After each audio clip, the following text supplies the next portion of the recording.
Okay, continue. This is my first podcast that I've done like face to face. Okay, So well, this how exciting. a real treat to get to talk with you, Hannah Chaddha. I'm Rob Yeah. Sestrino, and this is Taryn Armstrong, and we just got done watching you and the Cookout make history this season. So nice to be able Yeah. to finally chat. Yeah, I know. I still can't believe that I was even on this season because I'm such a big fan of the show myself. So when people are like, "Oh my gosh, I'm a Big Brother fan," I'm like, "Oh, so am I. Let's talk about past seasons." And really, they just want to talk about like this season and me and the cookout. So it's something that I'm still like struggling to wrap my head around. Can But you yeah, it's been awesome. Chana, could you give us the quick update of where are you at now after a week after the season has ended? Yeah. Okay. Do you mean like physically Yeah, have you where made am it I? home yet? Yeah. No, I have not made it home. I was supposed to go home on Tuesday, and then we ended up staying at Todrick Hall's house Hmm. because Tiffany basically texted him and was like, "Hey, I have 6 other people with me. Our Airbnb stay is up. Can we crash with you?" And he's such a big fan of the show too, so he was like, "Yeah, of course." And he's been so gracious and hospitable. So I've been at Todrick's place for the past like 5 or so days. I'm never leaving. No, I'm just kidding. I'm probably leaving on like Sunday to go back home to Chicago, but I might fly back the following week. I don't know. We'll just have to see. Well, your hair looks great. See, you got it cut. Yes, thank you, thank you. I okay, so last night, I woke up at like 6 a.m. and or not last night, but like yesterday morning. I woke up at 6 a.m. and I was feeling impulsive. I wanted to chop off my hair, so I made an appointment at 6 a.m. for 9 a.m. and then I got it cut. Oh, what's been the adjustment like to coming out of the house now after, you spend, however many days in the house and then in the jury Yeah. house, and now finally you are back in the real world now?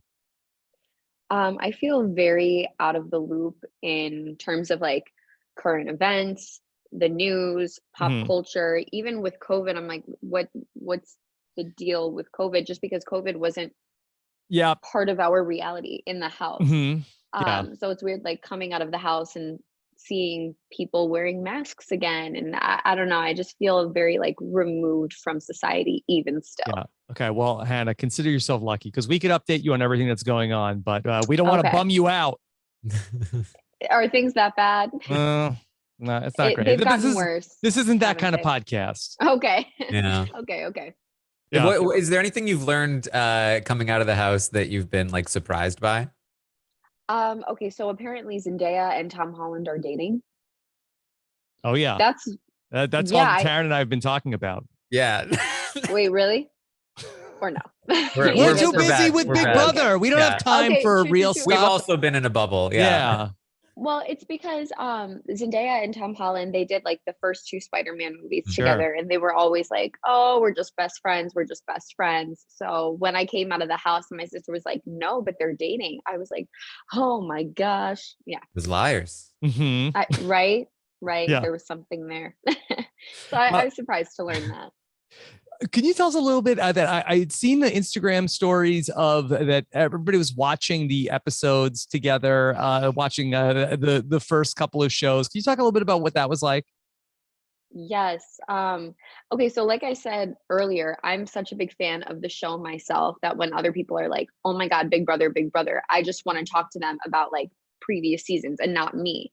Um, so it's almost like an out of body experience watching yourself on TV in the third person.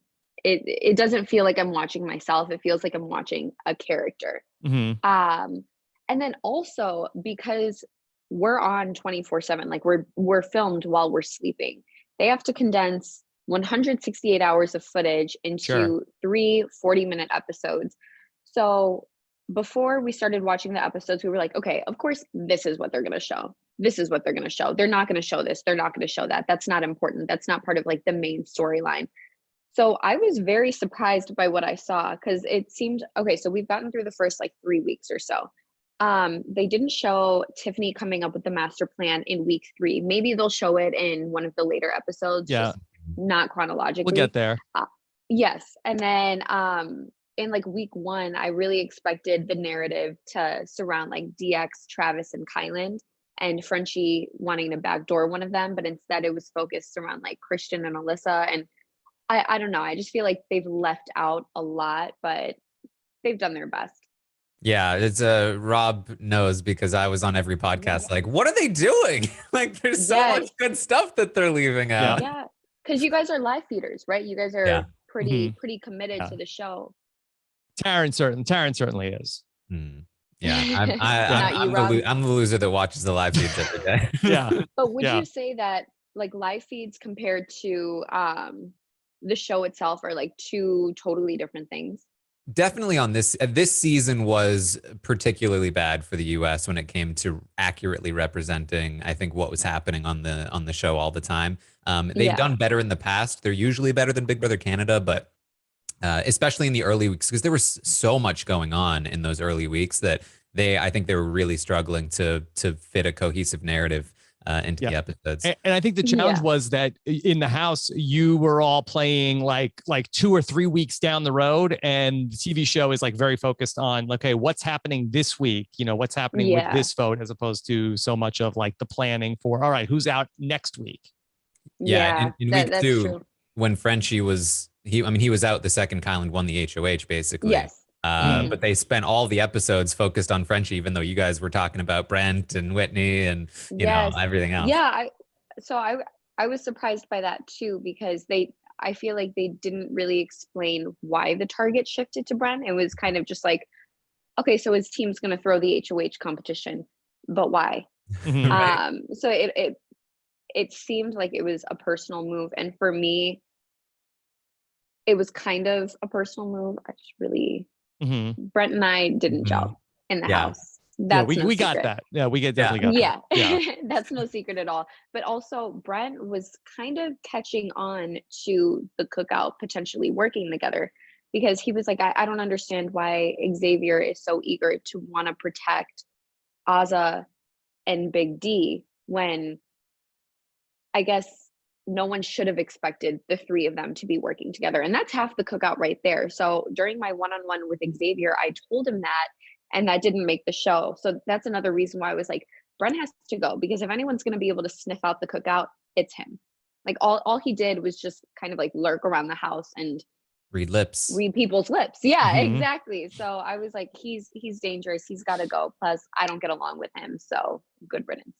Mm. Now, from the outside looking in, it seems like that it's been just such a love fest with everybody at the end of the season. But we had Mhm. thought, especially with the way that the final 6 ultimately turned out, where once the cookout got to the final 6, that there seemed like that there was a real divide, especially between you and Tiffany, and then some of the men in the cookout. That we thought that Mhm. there could be some friction there. Has all those differences been patched up?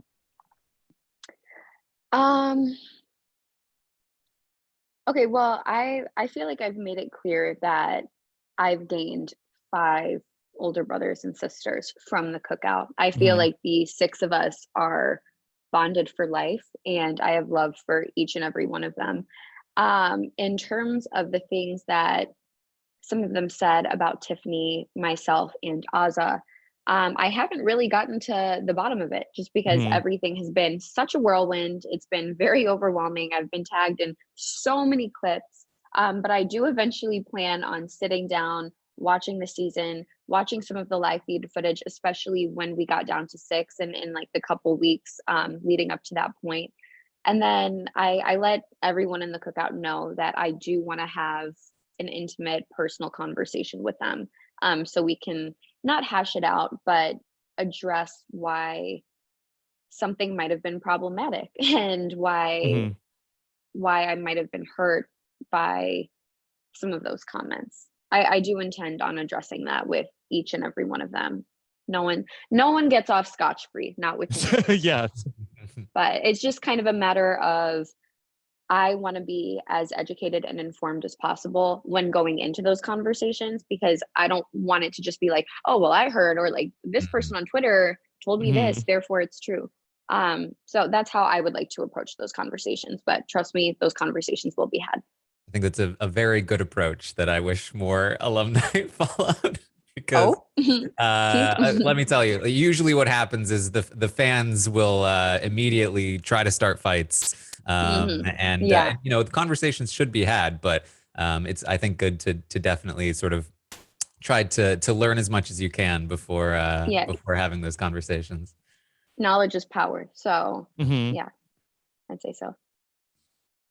So I want to know from a couple of moments in the game. I think from my perspective, one of your shining moments was when Kristen was HOH. This was like the moment where the cookout was, I think, the most in danger it ever was throughout the entire season, because Christian and Alyssa really wanted to target you, and Sarah Hmm. Beth was pushing really hard, Hmm. and X was trying, but it wasn't working to Hmm. protect you.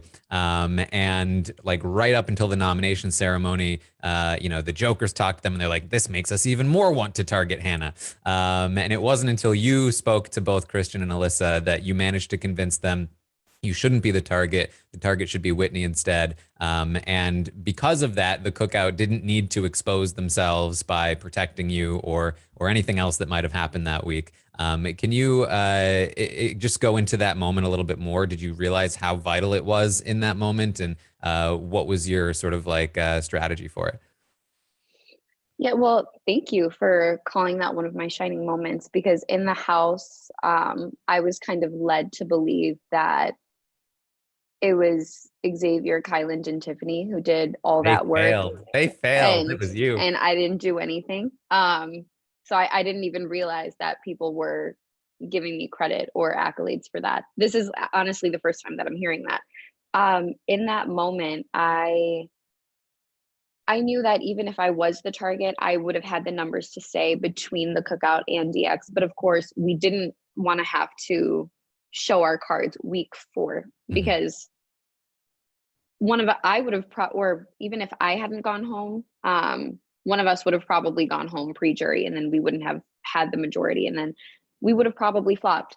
But my approach going into that conversation with Christian was to make him feel secure with me and to break it. I'm a very, the way that my mind processes things, I'd like to say, is pretty logical. So I felt like, okay, if I can break this down logically and rationally, and if I can let him know why not targeting me benefits his game, then hopefully he'll be receptive to that. So that was week 4. That was like 10 weeks ago. I don't even Yeah, remember what right. my points were. But Well, you really I reminded him of the relationship that you had built, and when he talked to yeah. Alyssa later, he was like, "We really have had a great relationship with her. Why would we target her?" Yeah, And it was very exactly, effective. exactly. Thank you. And then it was also, I think I said something along the lines of, why not put up a joker? Because if you put up Whitney, DX and I are okay with her going home. You wouldn't really be getting our blood on your hands. But if you put up both me and Whitney, now you have a team that could have reason to come after you. And that's exactly what happened the following week. I'm not saying that DX backdoored Christian because of me by any means, but funny how it worked out that way. But I think I just wanted to make Christian feel secure with me. Like you said, I wanted to remind both him and Alyssa of the relationship that the three of us had, because I had been talking game with them for weeks. So in my head, I was kind of thinking, why are you jeopardizing that? Because everyone else in this house hasn't really gone out of their way to build that kind of relationship with you. So you're putting an ally at risk, even though I would have come after them anyway. Um, so they were smart to want to target me, but I'm glad I was able to get myself out of that situation by just breaking things down logically. Another thing that you did a really great job with was with everything from the high roller room and figuring out all of the different angles that were necessary for the cookout to really be able to maximize that. Could you just talk a little bit about how you were able to, figure everything out and being able to determine, who were the biggest and most likely threats to get the BB box along the way? Yeah. Okay. So the master plan, brilliant. It allowed the cookout to be in possession of all of the information in the house at once. So all that really needed to happen was DX needed to come back, tell me how much he won. Claire needed to come back and tell Tiffany how much she won. So we were aware of the breakdown of the BB bucks. Now, of course, people could have been lying, but it made sense. It's not like you had 7 people that were saying they only got 50 BB bucks to their person within the cookout. So we were aware of how many BB bucks each person had. And then with that information, I was able to kind of figure out who could play. And then based on, or like out of the people who could play, who needed to play, who needed to win, who didn't need to win, who needed to throw, who needed to go on the block, who needed to come down. I don't know. It was a lot, but that was probably like my favorite period of the game, just because my mind was always running. I was playing with that chessboard. I was running scenarios, probabilities. I came to Tiff and I was like, listen, I have 59 scenarios. Let's go through all of them. That's just how my mind works. It was so much fun. It was fun. Yeah. It seemed like things were going pretty well, but Yeah. it was basically that final 8 HOH. Tiffany wins. She wasn't supposed to.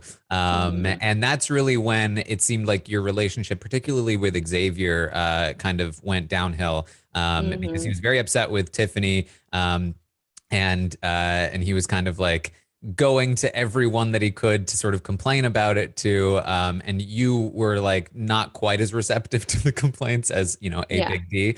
And so were you worried at that point that like, because, you know, you had like this sibling relationship with him, you had hot takes with Hannah, you had, you know, he talked about in the diary room the week before how we wanted to go to the end with you and Tiffany, but then that week really changed things. Were you concerned at that time that your hold on the game was slipping?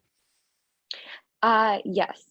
Oh, sorry. I just wanted to say one last thing about the high rollers room, about the previous question, and then I'll get back to this question. But the most crucial part about the high rollers room was that anything could have happened with those powers. So we needed to make sure that as many duo partners as possible were like available to be thrown on the block. So that was the objective with each and every scenario and with each and every week. But going back to this question about me and Xavier, yeah, for sure. I think a lot of members of the cookout were on board with sending Tiffany home first, even before Tiffany had won that second HOH. And this just kind of gave them the ammo and the concrete reason that they needed to want to target her at 6.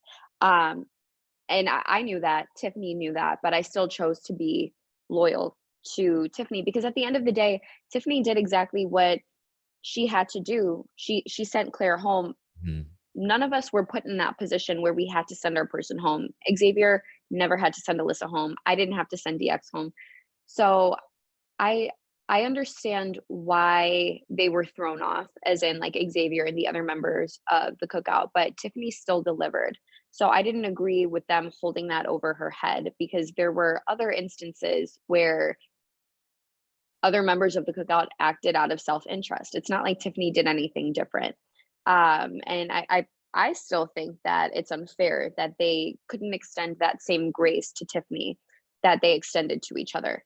And because of that, I chose to stick by Tiff. And we wanted to reel Kyland in. We wanted to make Kyland see that he was on the outs with Xavier, Azah, and Big D. We were like, Kai, even though you think the guys are working together, you're not as loyal, or X isn't as committed to you as you are to him. He doesn't actually need you in this game. So you might as well work with us. It was that conversation that we had upstairs in the HOH room with Tiffany, Kai, and myself. And I think that's when Kai decided that he wanted to target Tiffany as well. But if Kai hadn't done that, I think that the 3 of us would have probably made it to final 3. Yeah, he was very dedicated to going to the end with the best player. I know. He was almost like I don't know, like someone who never mind. I'm just gonna be mean. I I'm not gonna be mean. I have a clip from Kyland when he was telling Sarah Beth about his plan to go to the end with the best player. She's like, "That's really dumb. Why would you do that?" And he said, "That is not how long-term thinking works."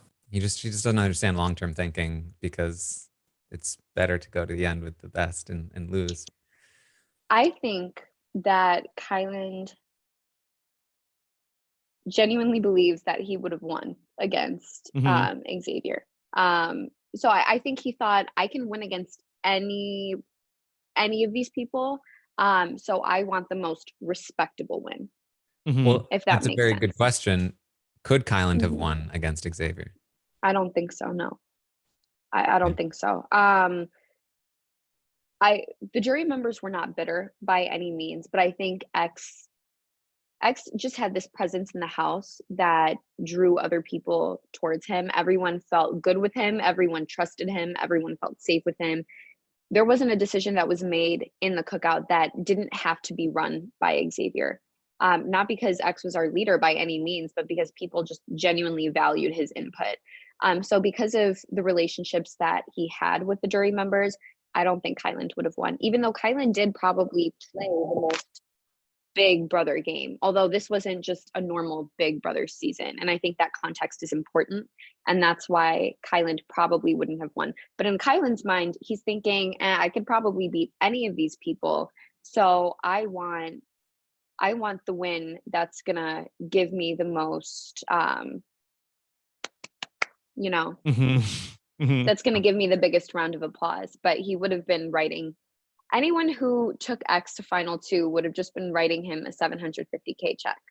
Is that true of Azah as well? Because Azah, in the final days before the final 3 HOH, had decided that she would have also taken Xavier to the end. I assume Xavier still wins in that scenario as well.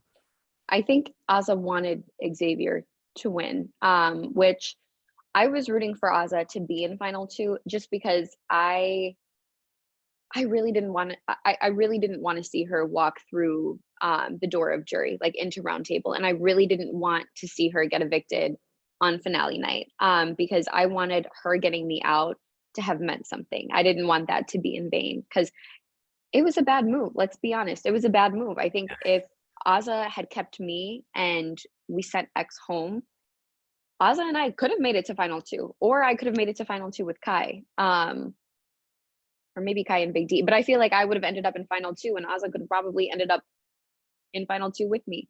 What was the question? It was, X and Azah. Yeah. So like I said, I just wanted her taking me out to have something. But yeah, it seemed like she wanted Xavier to win, and she was willing to sacrifice her own game. Did.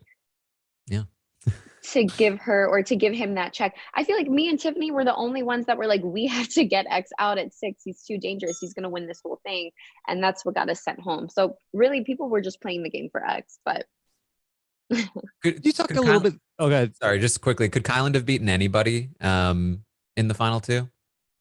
Yeah, I think if Kyland and I were sitting in final 2, that would have been a toss-up. I'm not saying that would have been a 5-4 vote. Maybe it would have been a 6-3 vote in his favor, but I definitely had better relationships with all of the jury members. I had a final 2 with Alyssa, final 2 with DX, tight with Claire, tight with Brittany, final 2 with Tiff. Like I would have had much better relationships with You had a great chance voters. to win against, honestly, anybody.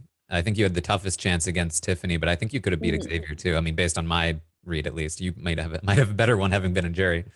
Thank you. Like I said, I think it could have been like a 6-3 vote, me and Xavier.